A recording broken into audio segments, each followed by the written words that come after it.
Welcome, ladies and gentlemen, to episode 2 of the Now Selling podcast, brought to you by Ray White Kemeys Brothers and presented by myself, Chip McCabe. I'm here with my co-host, Ryan Baker. Ryan, how are you, mate? Good, mate. Good. How are you? Mate, I am amped up. I'm pumped up. I'm jacked up because we have got, for our first ever guest on the podcast today, an absolute legend of the game. Now, Ryan and I, we're in sales, as everyone possibly knows. And in sales, mate, you've got to frame it up. You know this, right? 100%. You've got to frame it up. So I'm going to the big book of introductions. You got it last time. You got it on the first one. I've made some notes. Don't worry about it, okay? Because we've got a man here today who some in the industry, myself included, may go as far to say is the GOAT. Okay? Oh, yeah. May go as far to say is the GOAT. Are you ready? Here we go. Strap yourselves in, ladies and gentlemen. You're about to go on a journey. 16-year veteran of the finance industry, one of the top mortgage brokers in the country.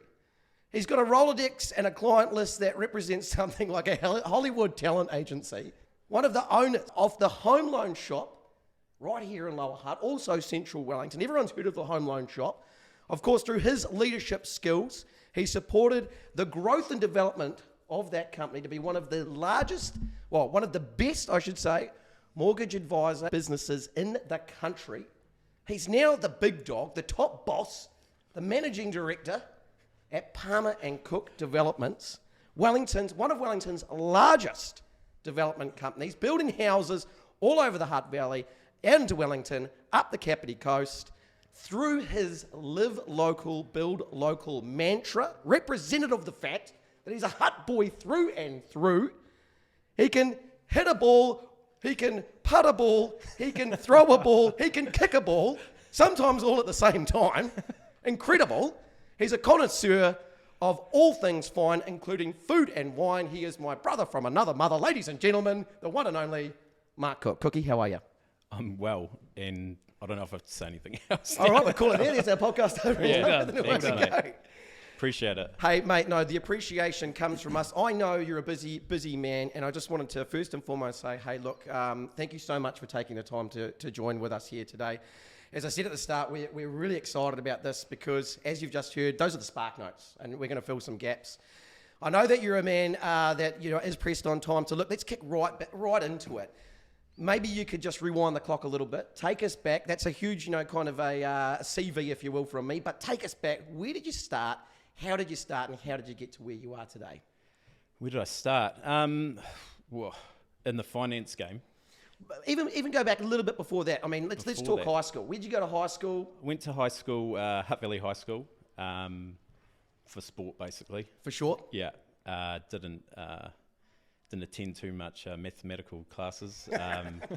I actually, on that, when I was a mortgage broker, one day I had a call out to go and do a home loan in Petone, and I got to the front door. Yep. And it was my maths teacher from Hutt High. Oh, you're kidding. Yeah. And he's like, who have I got here? Yeah, and we kind of looked at each other. I had a cup of tea with him. We didn't do a mortgage application. We agreed that this just didn't seem right. It's not the right relationship? Yeah, and I left again. But no, I went to Hutt High, played first 15, first 11, loved my sport. Absolutely.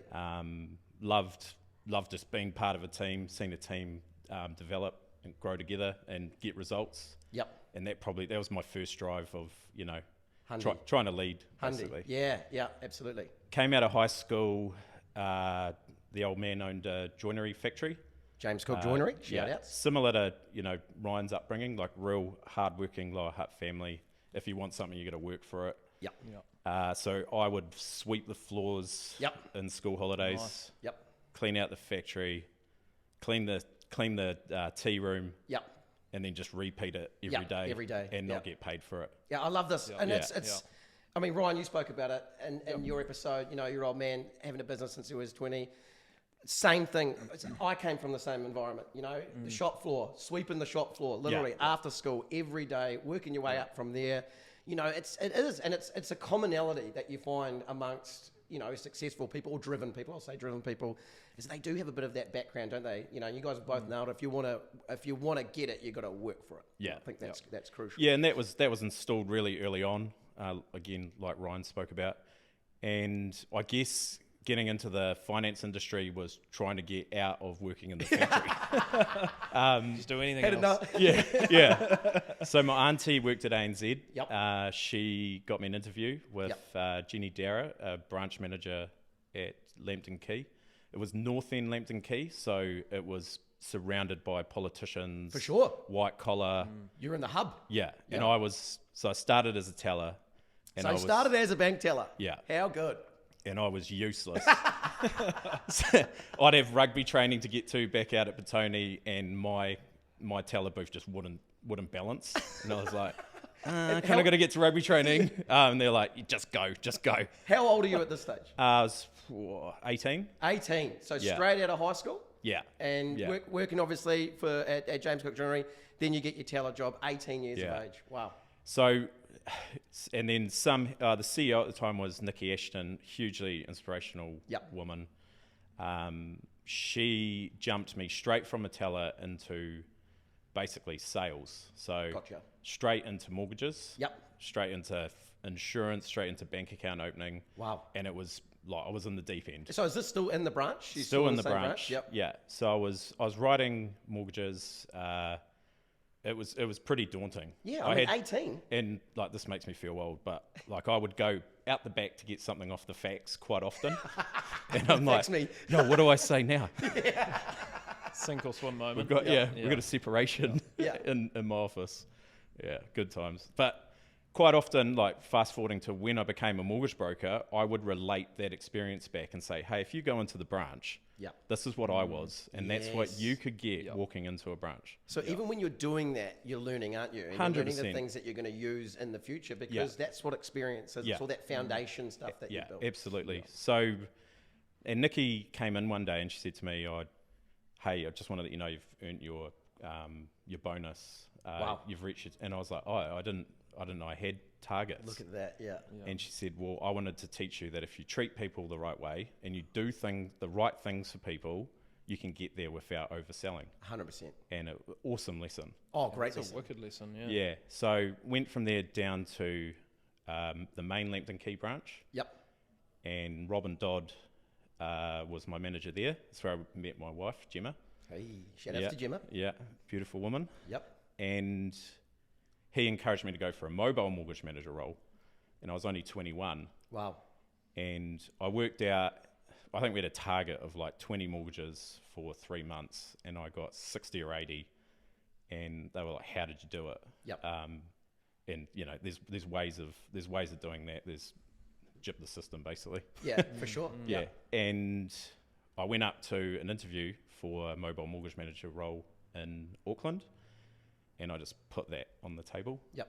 And I said, you're going to hit me up for being 21. Yes. Yeah. And I I was was just like, about to ask that. yeah, How yeah. old were you at this stage? Yeah. And I said, I just had my 21st, and there were a couple of hundred people at it. Wow. Wow. Yes. My core friends want to buy houses. Gotcha. And that's how big my group is. Wow. So I got that role. Yep. Mobile mortgage manager for 2 or 3 years. So that sort of led into the recession. So yeah, this is all pre-GFC, isn't Yeah, it? man. Yeah, Yeah. this is before, we're talking 2007, 2008. Yeah, so we get to GFC and I thought, where can I learn more than anything? Yeah. In business banking. Yeah, Like gotcha. Yeah. small, medium-sized core New Zealand companies that are going to struggle. Backbone in New Zealand. So I went for a business manager role. Yep. And it was the hardest years of my life. Oh, wow. Look at that. But my manager at the time, Charlie Howe, said, this is going to be hard, but you will never regret this. Yeah. And like I remember sitting in front of, 50, 60-year-old men asking for extensions at Christmas. Oh, mate. And telling them they had to sell their Audi to get them through the period. And it was, it was rough, man. Yeah. But they were conversations you would always, you would try and get out of them. But in this role, that's your job, you know. Yeah. And at the same time, the credit team had no flavour for a mobile mortgage manager in business banking because I wrote home loans to get commission. Yeah. And so and in terms of that team, they've obviously come up through are they quite in terms of the business banking side of thing, orientated towards that as a field? They were, trying to get into that, probably got a little bit more of that kind of personality. Yeah, and there's a lot of understanding financial accounts, balance sheets. Yes, yeah. So I did that role, and I always externally networked, so I'd never relied on someone coming in the door. Yep. I used to have this like leather wallet like for my cards. It was like A4 size, and I'd just fill it with as many cards in it as I could of someone that could get me. It's the Rolodex, that one. And it's true, like that's back in the day as well, where it's like there's no Facebook, Instagram, like today, you can direct message someone. I mean, that's that true grind, right? Like that's the basis of business. Yeah, absolutely. And the home loan shop was a card in that wallet. Yeah, gotcha. I see what you're doing here. You're transitioning into a story. I like it. Yeah. So not his first rodeo, that's for sure, Ryan. So Marty and Greg were the directors at the home loan shop with another mate of Greg's, Laurie, and it took me 18 months to get the confidence to leave the bank. Yeah. And the old man said, I think this is the wrong thing, man. I don't know what you're doing here. Well, because, look, you're on paper, salary probably, bonus structure. You're in something that you've been doing for a long time, and you're going from that to the complete opposite. Yeah, and Adrian Palmer, now my business partner. Yep. He's like, just do it, mate. Yep. Just do it. For sure. Like, if it doesn't work, I'll find something for you. Exactly. Yeah. So I did. So I arrived at the home loan shop, and unfortunately, Greg Scott's wife passed away within weeks of me joining. Yep. And there was Kylie, who I'd on the front desk, who I'd referred to the home loan shop. That's right. Yep. And Marty went to Malaysia for like 6 weeks. Yep. So I was running the home loan shop. just after starting. Yeah. So, and this is just as you've started. So it took you 18 months to leave the bank. Yeah. And then you're like, boom, straight in the deep end. Now corner of Victoria Street in the city, running a mortgage company. That must have been such a trip. Like, you must have been like, wow. Yeah, but they installed so much confidence and support that they were like, you got this, man. Yeah. Like, and the unique thing about that was like, Greg took a year off, and I looked after his customers, and I basically went from no income to him saying, we'll go halves in everything. Gotcha. And we got through every single customer settlement, and it kind of had an unbreakable friendship and director relationship that it was just wicked, man. An unreal friendship. Yeah. So after that year, when he was away, I was like, I signed a lease for Lower Hutt. He came and said, what are you doing? Yeah. Well, because you're expanding. Yeah. I'm expanding now, mate. You left me in charge. I'm in a growth mindset. Yeah. So we're opening branches and and he's like, I'm never taking time off again. So became an owner, and I was there 9 years. Yep. Yeah. And then I had started the property development probably 2 years prior to leaving, and I could feel myself burning out. Yeah, gotcha. Interesting. Yeah, we had Emerson. Yes. About that, he was 25 weeks at birth. Yeah, that's right. Yes. Pretty traumatic. Yep. But learn a lot from that.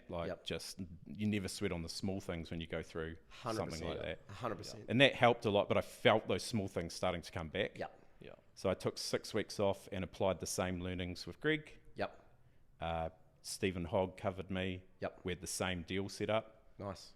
And in that 6 weeks, it wasn't deliberate, but I made a decision that property development was my new gig. I remember you calling me, and I remember you saying, I'm going to take 6 weeks.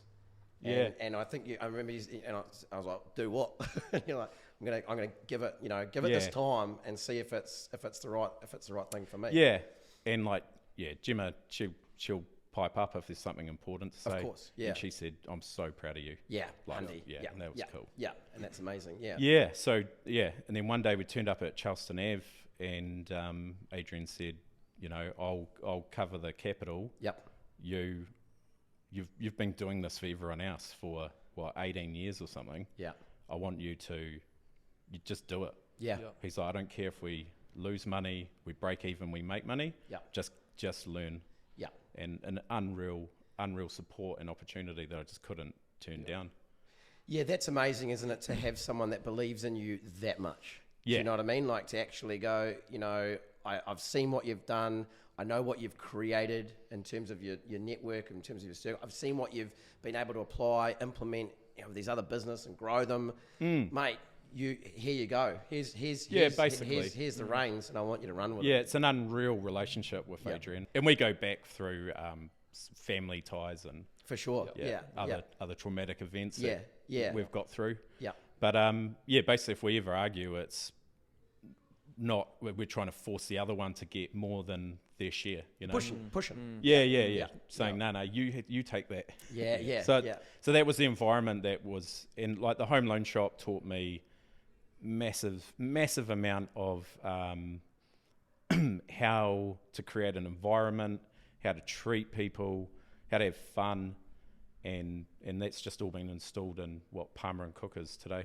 100%. And so for the last 7 years, I've been property developing. God, has it been 7 years now? It has too. Man, that's gone fast, eh? Yeah, it has. Just going back to the home loan shop as well, how important, because it's a bit of a setup question here though, you mentioned people, like even from when you're 21st, you've got 200 people at that 21st party. I know for a fact your wedding in Waiheke that I wasn't invited to, but I know it was huge as well. Just drop that little nut in there, right? We didn't know each other that well back then.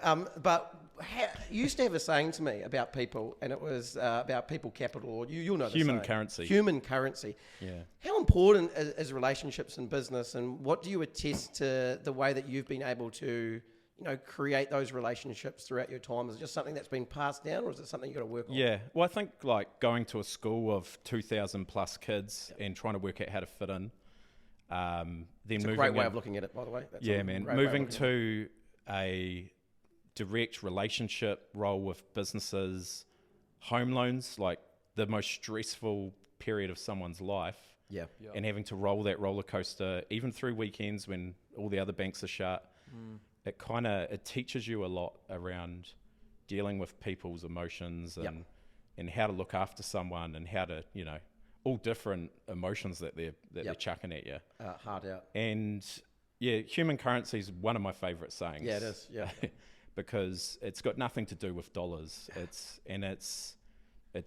whether it's a favor or it's just being a step ahead of a scenario or something that someone needs. Yep. And you're a step ahead of them. Like, oh my gosh, that's exactly what I needed in that situation. And you get a lot of you feel good from it. Oh, totally. The effect it has on you personally is something that it becomes addictive, you know? Yeah, 100%. Yeah. So, and the home loan shop just oozes that, mate. Yeah. Well, and Ryan, I'll bring you in here as well, because it's exact. I mean, it's so similar to what we do as well, you know. And I was listening to something today, and it was about real estate agents focusing so much on, you know, the transaction, which is the passover of the deal. But it's not that. It's all the things we do in between that. Wouldn't you say? 100%, mate. Yeah. How you treat people, the relationships. I mean, that was something that I was going to ask you as well. You know, you're a very successful person, but also very humble and grounded as well. Are there any kind of attributes or things that you practice in terms of like trying to remain very grounded, or are you just, is that just the way you are, or, you know, you focus on that much, or? Well, I think you know, everyone in this room could say the same for you. And it's a question I ask myself a lot. Like, is it a real Kiwi thing? Yep. Yeah. You know, is it the tall poppy thing, or is it the way we're brought up? But then I'm just really comfortable with being that way. You know, like I was just I think it shines transparency and honesty, and so people are more willing to work with you. One thing I was really interested in asking you, Cookie, was that you know, during your time through your career, whether it was financing, whether it was development, was there anything or any way that you were able to kind of, if you hit some hardship, if you hit a kind of wall that you couldn't get through, how did you deal with that, and how did you keep pushing forward to maintain momentum? Yeah, really good question. I think back to that relationships question, man. Like, the stronger your core circle of helpers, the easier those situations are. So you surround yourself with good people. 100%. Yeah. And it's big time, eh? Like I remember 21, 22, and I bought. When I was a mobile, I was like, how am I going to sell property if I don't own any? Yeah. I was like, I just got to start buying stuff. Good point. Yep. So, and I bought 2 apartments in town, and one, I got this letter, and it was like, it's leaky. Yeah. Yep. And it was like about $100,000. Yep. I was like, I don't have $100,000. What am I going to do here? Yeah. You're like, I went out Friday, Saturday, and Sunday night. I got 3 new Tarakash shirts, but I don't have $100,000. Still getting my seats from Tarakash. Let's go. Yeah. And I was like, it's kept me awake. Yeah. Because my support network then was smaller. Yeah. You know? Right. And then it became 200. I was like, oh wow. So I jumped from 100 to 200. because all of a sudden it was earthquake as well. Yeah. Ooh, And did you say this was 2019? Did you say? Yeah, well, 21. So about 2004 or 5. Oh yeah, so way back. Yeah. And I had to hit my old man up. Yeah.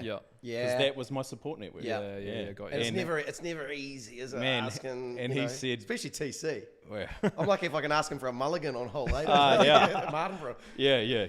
Give a gimme, get one, eh? He said, what would you do if I couldn't help you? Yeah, that's true. Yeah. And I just said I would be knackered, but I will pay you every cent back. I swear. Yeah. And I did. Yeah. But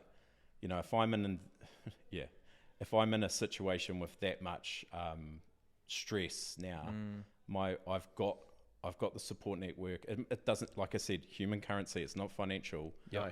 And you go back now to the home loan shop. You go back to Palmer and Cook. Yep. Where these guys are just so bought in, and they give their heart and soul to delivery. Yeah. Like I've got that support for.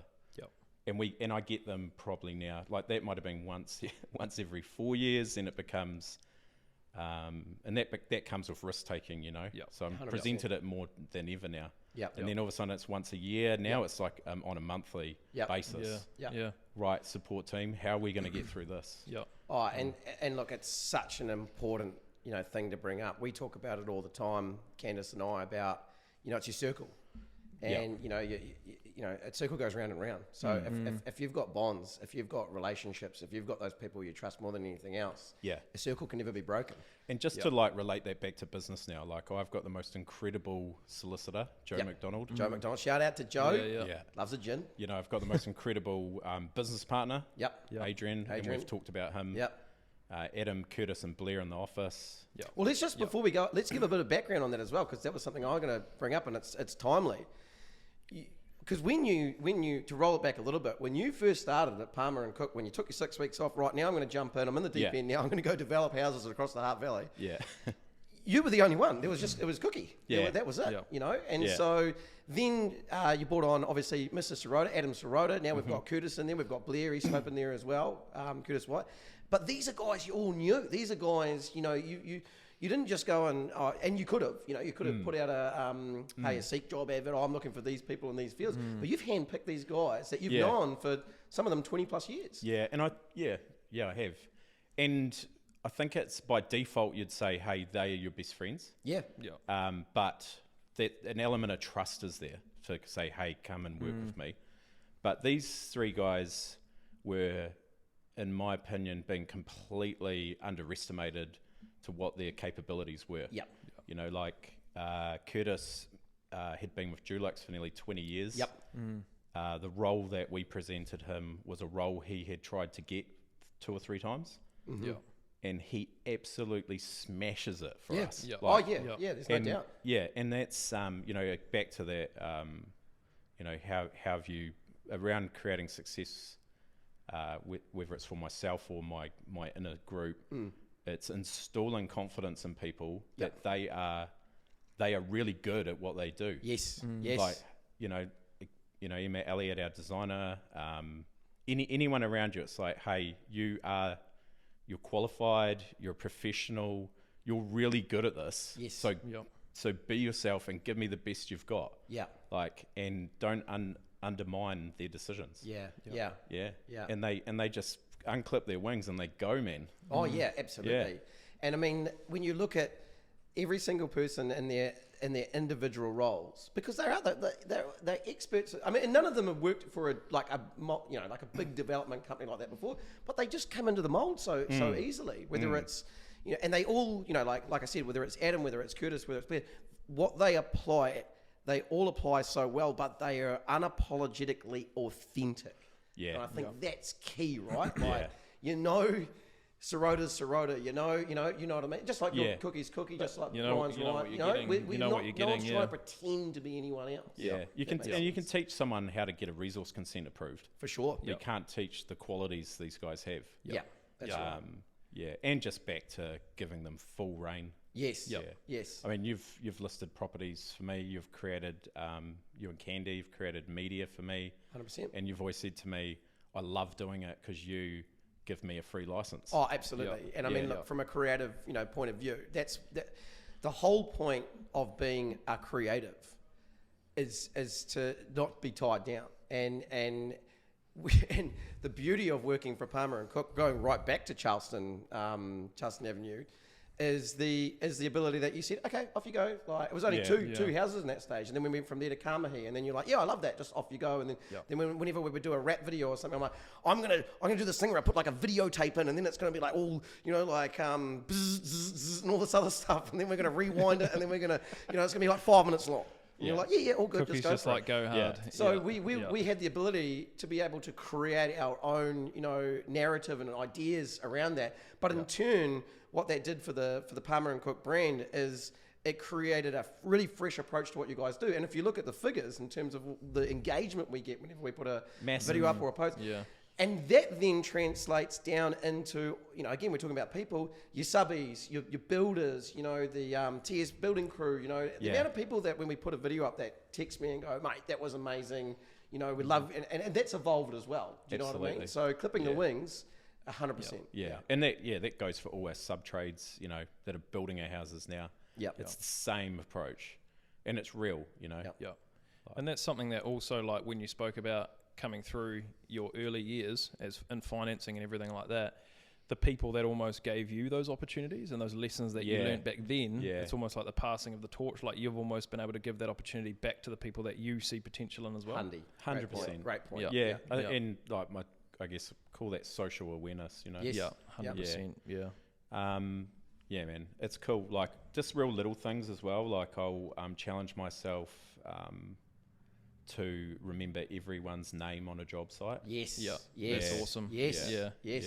Yeah. People want to be recognised. They want to be known. Do you know how amazing it is when the developer, the boss, walks onto a site? And I walked around Hautana Lane with you today. And you walk past these guys and you acknowledge them and you tell them, hey, boss, how you going? Blah, blah, blah. And they love it. And you can see it. It comes across that it actually means something to a lot of people. Absolutely. It's a mixture of that, and I hate being called boss. Yeah, and so a lot of people do just to rack me up. Yeah, of course. So I hate new name. Yeah. So I can't wait now. I'm going to check every text now. G'day, boss. Hey, boss. Ask Curtis about that. But no hierarchy whatsoever.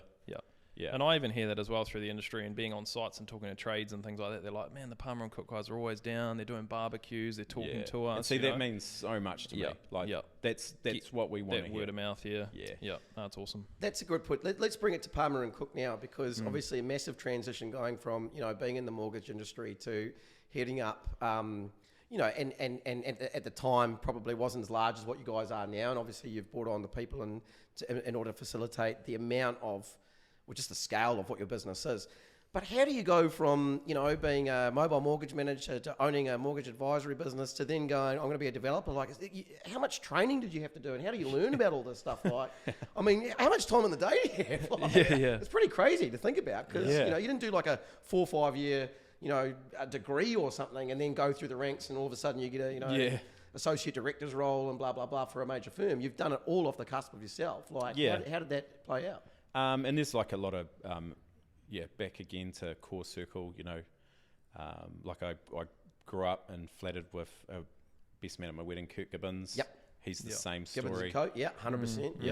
100%. And it's just the way we it's all practical learning really, isn't it? Yep. And I mean, back the home loan shop, I was I was financing people doing this, so I was exposed to a gotcha. I was exposed to a lot of how to do and how not to. Yeah. And then it's basically in the first one we did, we used a larger home building company in A1. Yep. So it was learning the traits of how do they do it. Yep. And then like now we're getting down to like critiquing the tapware. The plants. Yep. Like, yep. So we've gone from like a real, here is a custom build house and you're not going to make millions overnights, but this is how they do it, to now really like defining who we are, and to the last, I'd say bit of bark, but sometimes it is. It is. Is it limestone or bark? Yeah. So it's been a lot of practical learning, but kind of processed and a bit slower than just jumping into it and hoping that the market skyrockets like it did a few years ago. Yeah, I mean, it's always been interesting to me, because I feel like, being on that Charleston and then Kamahi, and then, in the early stages of Palmer and Cook, I've watched you evolve. And one of the things that I've noticed is, very similar to other managing directors that I've worked with, is that, you've got such a cross section you're across everything. Do you know what I mean? So like, whether it's the initial design, or whether it's like you said, we want this tapware, to being down on the site, checking in with the boys, to being at the roof shout, to being at the handovers, to being dealing directly with the clients if there's been, you have such a, you're not just sitting, you said hierarchy before, you're not just sitting up the top, and then bouncing out orders and going, right, well, I'll check the financials when they come in. You're literally across the board, and that leadership does actually drain down to your other guys as well. So is that something, especially, let's talk about the design stuff, because I know you're really hands-on with that. Is that growing up working for someone like Tony, who's obviously massive in the kitchen and joinery business, and watching his attention to detail? Do you think that's where you get it from? Yeah, a few questions in there, but sorry. Yeah. Dissect that. Yeah. I'm used to you being excited. Yeah.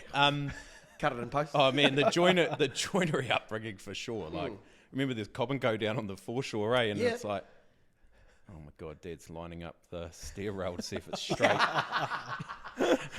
And you're like, everywhere he goes. I'm just here for a Pink Panther, mate. But yeah, man, I would often say, whether it's, I often refer back to having, hey, I was brought up by a joiner. The joiner's eye. Yeah. And then it also puts pressure on yourself to maintain that quality, because that's your family were high level joinery. For sure. So but back also to being a part of everything. I think that just says I love what I do. Yes. If I wasn't doing that, I'm probably over it. For sure. But like I wake up, I have a coffee, check my emails, I check the weather. Because and then once I check the weather, I check if the brickies are there. And then I start firing out WhatsApp messages to people, and then I get the kids up. And it's and I'm on. Oh yeah, I've definitely had some 5:30 a.m. emails from Mark. But and like you go, should I be doing this? But I think that just shows you still got the energy, and and I think that's critical, right? Because I was going to actually ask, like, through everything, what is your major why? And I guess you kind of answered it there. Is it earning the money? Do you do it for family? Is it, And I ask that question to a lot of people. It's an interesting one. And a lot of people don't like my answer, because I think property developer says you just want to earn lots of money. Yes. I also they assume it. So I ask people that question, and then I answer it, because they're going to ask you after, aren't they? But I seriously, if my children can grow up to be the best version of themselves, then I'm happy. And I think, like, if you're creating wealth, then you're giving them every opportunity to. I love that. And that's simply what it is for me. Do you think that's come down through generations a little bit with with Tony and that as well? Like, that's kind of how you came through, and then you're passing that on as well. If you're into cricket, you got the newest laver and wood. Nice. I love that. Not the grey nickels that everyone wants. Yours is made in Hawke's Bay. And you Gold. do that because you want you want everything for them. And it's also a challenge to yourself, because you said, how do you have time? Yes, and it's a key one. And definitely when you're trying to build relationships, you're trying to make people feel good about themselves, and then sometimes you do come home and you're blank. Yes. Because you have used it all, Yes. How do you put that all into family and things as well after you've had a stressful day? Well, that goes back to your sales side as well, isn't it? Yeah. 'Cause you know what it's like to be on that side where you are constantly, and we talked about it right at the start, sales and emotions. So a lot of the time, same as us, Ryan, we're dealing with, it might be divorce, it might be finance, real hardship in terms of the financial situation. And on the opposite side of that, a lot of elation and happiness from getting into a home as well. But a lot of the time, you're actually sharing so much of your emotional capacity with other people that when you get home, you're like, mate, I'm done. I can't even get 2 words out, let alone sit down and And it's an important part of your day, man. Yes, and it is. So and if you're not coming home with something, then you got to ask yourself, You've had a huge amount of time and experience, obviously, in the financial industry. It's tough at the moment. We know it's tough. A lot of that, and the thing I love about you, Cookie, as well is like, you're like me. We're positive people. Do you know what I mean? Like, we're very optimistic. We're really positive people. We don't really pay so much attention to the fish and chip wrapper media because we're out there actually seeing what's happening. Yeah. I want to talk about people that are on the fence at the moment. They're nervous, obviously, about purchasing a home. They're confused about rates. They're confused about the economy. They're just confused. What's your advice to someone at the moment that's looking to buy? What should they be doing, and what kind of advice can you give them to kick them over the line? Oh, man, could go on about this for a while here. Take your time, mate. We're in for a good time. So, I guess I feel like politics or the property market, everything is driven by media for starters. Like if the media want to make molehill into a mountain, they've got the army to do it. They can do it. And so if interest rate, man, I was so sick of the media focusing on the OCR. Oh, it's every week. Going up. Yeah, every week. But and I guess it depends on your age as well. But if you've entered the property market and you've witnessed interest rates that were 2%, 2.5%, you've just got to tell yourself that that's probably not going to ever happen again. Yes. And 100%. it may, but it's 5% lower than the New Zealand average interest rate for the last 30 years. Yeah, look at that. It's not the normal. It's not the normal.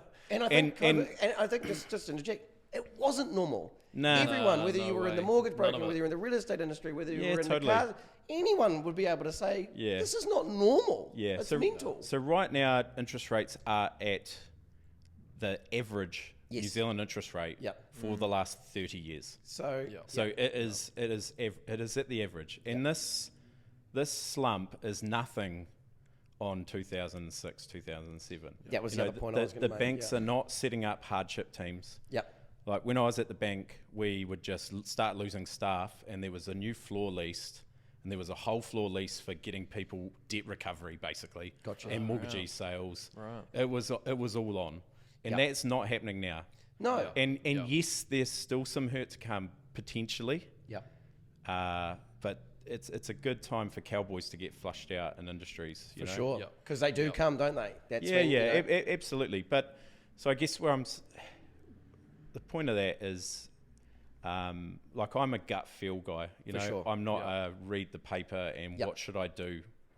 What do they think's going to happen? You're not easily influenced. 100%. Nah, and I almost, I guess that's like also there's a bit of drive there. So you go if they, you use your brain, but if they're suggesting that it's the worst time ever, you kind of want to prove them wrong. For sure. I like that. I like that. And then you call on your network to help you find opportunity in a market that's tough. For sure. But right. So right now, like we've been selling, and this by no means plugs for us, but like we've been selling townhouses. We've had 2 valuers buy off us in the last few months. You're kidding, really? Wow. And if you've got a respect for like what a property valuer's opinion is, why are they buying property off the plans at the moment? And these guys are trained Like, this is what they do. Correct. You know, like, they know that if this is the time to buy, then this is the time to buy. Yeah, absolutely. And like, I get it, the like sensitivity margins with the bank where they, you know, you work out what you can afford at 7.5%, and the bank's working it out at 9%. Yep. Yeah. And it's hard to get finance approved right now. Yep. Yeah. Thank God they did that 3 or 4 years ago. Yep. Because everyone's interest rates are rolling over and they can afford to keep their homes. For sure. Yeah, well, that's why we haven't seen as many mortgagee sales, right? Correct. So the country's taken learnings from that. Correct. Yeah. Dramatic time. Yeah. But I, honest to God, hand on heart, would say it is a very good time to buy a house if you're in a position to buy one. For sure. And 65% of New Zealanders own their own home. Yep. It's in the 90s, it was about 75%. Yeah. But you know, if you work off data, then 65% of New Zealand have taken that leap that you're questioning whether you should. Yeah. Yeah. And talking to a mortgage advisor, which I once was, is not a daunting process. Like, it's free. I would often sit down with someone and say, hey, if you knew what you were doing, I wouldn't have a job. Yeah. You know? 100%. Like, you're a gift to me. Yep. Like, and my role is to take you through this journey and introduce you to my network and to make sure you make a good decision. 100%. And that's what I get out of bed for. Yeah. You know? And that's why the greats, you know, that's what, when you're looking at the mortgage industry, you know, and I mean, hey, half of them are working for Home Loan Shop now, but when you look at the greats at what they do, it's exactly that. They're not looking for the short-term clip. They're not looking to just, that one's no. They're looking at relationships. They're looking at, you know, it's an advisory role, but they're looking at going, hey guys, maybe now isn't the right time, but this is what you can do. This, and this. Yeah, you know? absolutely. And like, they've got no problem. Mortgage advisors have no problems with you saying, hey, I'm looking to buy in 12 months, but can you tell me how to be prepared for that? You know, like, that is totally, absolutely an acceptable meeting to have. And and to do it with someone who's educated and done it for 10, 15, 20 years is a very good decision. 100%. And it might, you know, like, if you're just saying, if you could buy a house today, would you? Yes, you would. Obviously, there's scenarios whether you're ready to buy a house or not. But a lot of people hesitate whether it's a good time to buy or not. And there's like silly sayings like it's time in the market, not timing. You know? But I mean, don't wait to buy real estate. And you know, houses double in value every 10 years. And they do. I mean, if you actually look at the when you look at the curves, back at the stats. 100%. And that's factual. But if it's just, should I do it? It's a very good time to buy. There's a lot of townhouse developers like us who are happy to see this market through. So there's not huge profit takings. They're happy to ensure they keep the strongest staff with them, and they're looking to sell at really favourable pricing. There's heaps of that out there. I don't think it's going to last long. No. Like, if you ask me to put a time on it, 6 to 9 months. I would agree with that. I was going to ask that off the back of obviously going through that GFC, everything your experience in the industry. Where, I know it's a hard question to answer sometimes, but where would you see it going over the next kind of, just your take? You know, over kind of totally. like where it's going to flow to over the next kind of 12 to 24 months. And like, you know, this is like, sometimes you do listen to the media. The good ones. But you pick up things and you're like, I agree with that. I agree with that. But it's going to take time for these special votes. Potentially, is New Zealand First going to become part of that? And realistically, there's not going to be any budget until after. They're saying there might be a draft budget and policies. But that's still we're right. We're by the time those special votes come through, as you said, we're a month and a half away from the end of the year. And then most of those guys are going to be taking time off anyway. Realistically, we're not going to get kind of transparency till March, May next year. So that's going to slow down the 6 months' time, next year is going to be better. Yep. Yep. It's going to be a real slow change. Yeah, for sure. Whether National just do hard and fast, Yep. bright line, or interest write-off, or... interest right. Whether that's like a hard and fast, and that creates confidence that the media... Yeah, well, that's what they're already. Yeah, exactly. And you're right; they're already flip-flopping already. Yeah. Oh, National's in, everything's going to be great. Investors coming back in the market, Yeah. and Trade Me put their report out. Oh, spring resurgence. How can they say a spring resurgence? It's only been 1 month of spring. Yeah, man. Yeah. If You know it's what I mean? selling, Not if enough it's time to selling, measure it. yeah. So if it sells papers, they. Of course. So you're thinking, I think it's not going to so be much 12 months, maybe next 24. That's where you see a true kind of pattern of where we're maybe heading. Yeah, well, I think there are a lot of people, like I just referred to before, buying now, which is smart. Yeah. If we're talking about a trajectory of house price values, which I'm assuming you're leading to, then I still think you've got to give it 9 to 12 months. Personally, Yeah, for sure. Cool. Yeah, or if you get an event like COVID that just makes Hopefully everyone. knock on wood, hopefully that that doesn't doesn't have a happen again. resurgence, mate. Far out. We don't need that bad. Yeah, then everyone's wrong. Once in a millennium. Next time that happens, I'm going to be ready. Exactly. Yeah, next time. Hey, let's talk about townhouses. Let's talk about developments, because it's an interesting gig, and it's one that look, we're here based in the Hutt Valley. Obviously, Lower Hutt is primarily where you've got most of your developments at the time. I know you're up in Mana and Kapiti as well. What's the most important thing you're looking for when you're looking for, it's stage one? What are you looking for? Is it location? Is it size? Is it what is it that you're looking for? Yeah, good call. I think if you looked at our stock, it's not. Yes, there's an element of them that are the same and similar typologies, but they'll also be in similar areas of Wellington, of the Wellington region. Yep. We look for opportunity to, like a horses for courses type saying. So it's a hard question to answer. We'll run feasibilities on inner city living with, it might be a 3-story apartment. It might be, so does that work across the road from Waterloo train station? Yeah, exactly. Does 2-bedroom townhouses work on Knights Road? Or do standalone homes work on Waikanae Beach? Yeah, for sure. So we try to pivot and not to just be one selected model. I like what you're saying there. Yeah. Because the subsidiary... And that keeps it interesting as well. Well, the subsidiary question to that as well is we saw in that 3 to 4 year time gap that the Hutt really did get slammed with townhouse developments. Absolutely, yeah. And now there's almost a saturation of that kind of stock that's out there. Yeah. And also going back to what you were saying before, just enjoying the work that you do you see that, the change in medium density developments in Lower Hutt is going to be, now we've done the townhouse model, is to be more ergonomic with the designs and more about lifestyle and where you live and play and these things that we're coming into with technology and other things? Is that something that you guys would play to? Yeah. I guess it's whether your development hat is I'm in your city to make money or I'm here to improve what Lower Hutt or Mana is. Yes. Yeah. That's it. That influences it hugely. I can imagine. Yeah.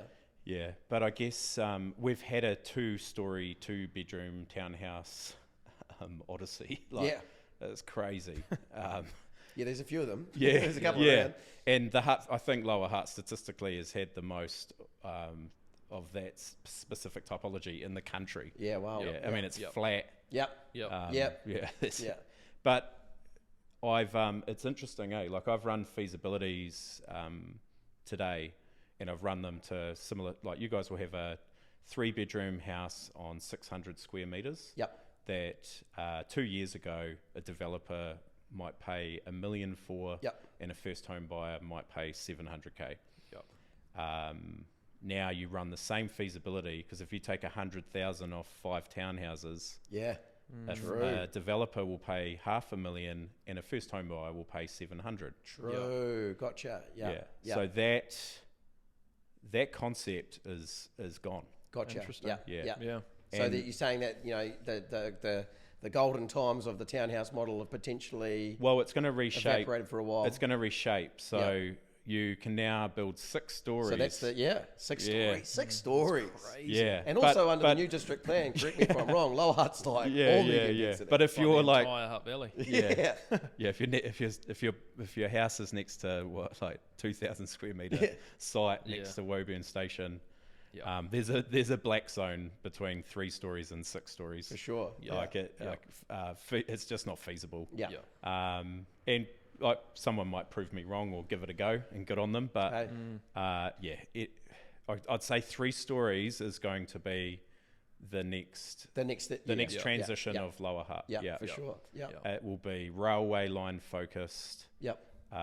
Public transport. For sure. Whether you're like me and you are pro car parking. Yes. Yeah. It's not an easy conversation with urban designers at the council. Yes.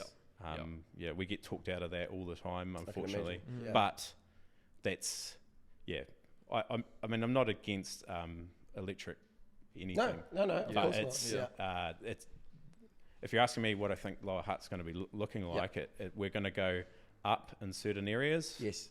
It'll be 3 stories. Yep. And it will be hugging public transport. Gotcha. Yeah. And the 2, I mean, there will be the odd 2-bedroom, 2-story townhouse pop up, but it's pretty hard going at our end. To deliver that now. Worst and best part of the day. Of the day. God, every day. He loves every single moment of it, I'm sure. Best part of the day. Especially when he's it depends, man. Like, how do I balance like my 18-month-old meeting me at the front door versus getting titles out? I love that you made the correlation between those two. Yeah, it's so good. Yeah. Be careful what the titles answer out is. on 22 properties or a hug from Georgia. How good. Oh man, every day's so different, man. Yeah. Do you love it about your job? Role as yes. well. Yeah. If you ask me, the worst part of my day is that I'm in the middle of, say, 5 professionals or areas that I'm going to influence that I have to make one decision for. Right. So and that decision has such a snowball effect. And is it, like we're down there today and someone's like, oh, why's the roof line like that?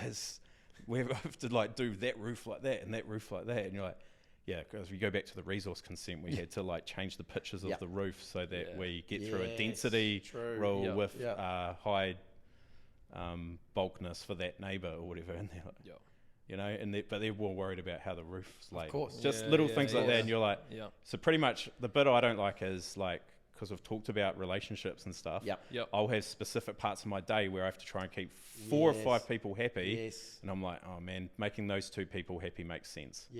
And then being real busy and trying to find time to explain why I made that decision to the other 3. Sometimes you're stretched. I love it when I call you and I'm like, how's your day going? And you go, just been in my fire engine putting out fires. And it's true though. It's true. Like it's the metaphorical side of it, but it's true because you're navigating so many different types of emotions. A classic fire engine would actually be quite good. Yeah. And I feel like that would be quite hard as well because you're someone who would always want to make everyone happy, right? And feel good and please them. So if you're having to go, well, hold on, I'm actually going to focus on these 2 here. It's still hard to be like. It's easily the hardest part of my day. Yeah. And just the layers of people that you've got underneath you, because I mean, like at any one point in time, you've got subbies, tradies, you've got trade partners, you've got your own staff. I mean, we're talking about hundreds of people that, and then you've got agents, and then you've got buyers, and then you've got sellers that you might be working with. So many different, elements to that game. Yeah. Full on. I had a quick question for you, which relates back more to the real estate side of things as well, because, as you said before, you've been buying and selling property for some time now, 2002, almost 20 years. You're looking at site acquisitions, and I know for a fact, having done it myself, that you've sold the family home a few times as well. Real estate agents, you've dealt with a lot of them, different brands, different factors. What would you say to any of the real estate agents that are listening now for someone that's so within the industry of ours?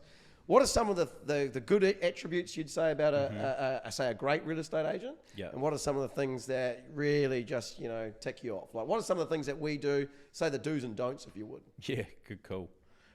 The do's are like the more natural you can be. Yep. So again, authenticity. Authenticity. Yep. Like you can't like. I think I think real estate agents, mortgage brokers, property developers all get potentially tarnished with the same brush. Like we're in a little bit of a for different reasons. Yeah. But when you meet a real agent that's just down to earth, yep. that's it's all you really want. So that would be my first tip. Just be yourself and be. Yeah, it's a great point. It's an absolute great point. Look after that person like it's family. Like 100%. Should they buy that house? Or how can I get the best out of this? Yes. Yeah. That and communication. Yeah. Yeah. Yeah. Key. Like I've drilled communication into anyone I can in my circle. But I don't think you can ever over communicate. But if you're communicating a lot but really transparent, humble, natural, it's I mean, if you're communicating and like, do you want to buy it? Do you want to buy it? Like, over and over again. There's a different type of communication. There's a difference though, isn't there? Yeah. Like there's the seller's side of that, which is, hey, we just had the open home. Just want to let you know, we had 4 groups through. I'm going to make the calls tonight. I'll give you the open home, feedback report tomorrow morning because that's when I'm going to be, collating, that kind of communication. Yeah. And it might be less, but more informative. Someone, you've just had someone's first open home. Yeah. And I've been running around, and you about they're like house ready. Yeah, their open home was between 12 and 12:30. Yeah, like how many people were there? Yeah, what was the feedback like? Did they turn all the lights off? Yeah, like, exactly. All that sort of thing. Yeah. And it's like if you've got 5 minutes to go, hey, this is how many groups. Yeah. Real short, and then say, but I'll call you tonight and give you a better. 100%. Yeah. Because I'm in between open homes. Yeah. Getting chased by your customer it's on how it went. Yeah, no, terrible. Worse. And then. Yeah, what's the worst thing you could do as a real estate agent? I mean, we've only got a couple of more minutes, so keep this one to a couple of examples. Yeah, do everything the opposite of what I just said. Yeah. I don't know.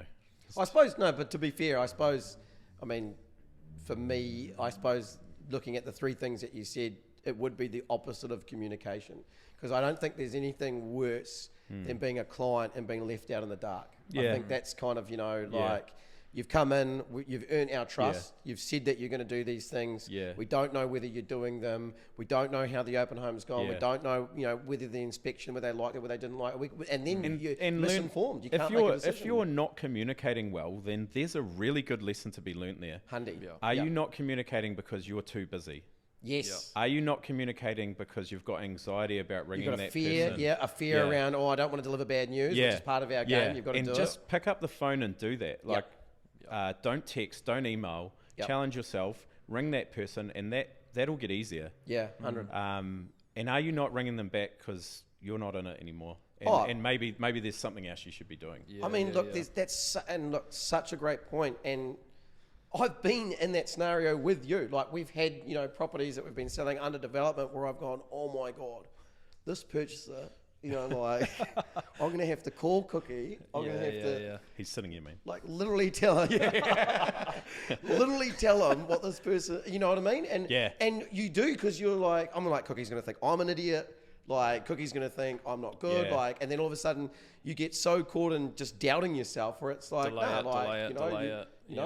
It's you got to have that confidence to be able to understand that those sometimes are the best conversations, and what comes out of that, is a stronger bond. And that, for me, like that's back to my business banking. Yeah, for sure. I remember getting wrapped over the knuckles by my manager, Robin Dodd, saying, you pick up the phone and you ring them. Yes. You do not hide behind an email. 100%. It's like, what was the I heard another great one today, which is screens drain energy and face to face or over it gives energy. Because you can't understand what someone's saying over you spoke. How many times have you got that text? Okay. And you're like, all the old thumbs up emoji. That's you're the like, new well, one. is that like a good That's the new one. Sometimes when you get it though, do you go, okay? Oh yeah, there we go. Just in different tones, eh? No, he meant that one. Yeah. He meant that way. All right, Cookie. Well, it's been great to have you on the show, mate. Any last words of advice or tips and tricks for anyone listening? Ooh, we've nailed a bit.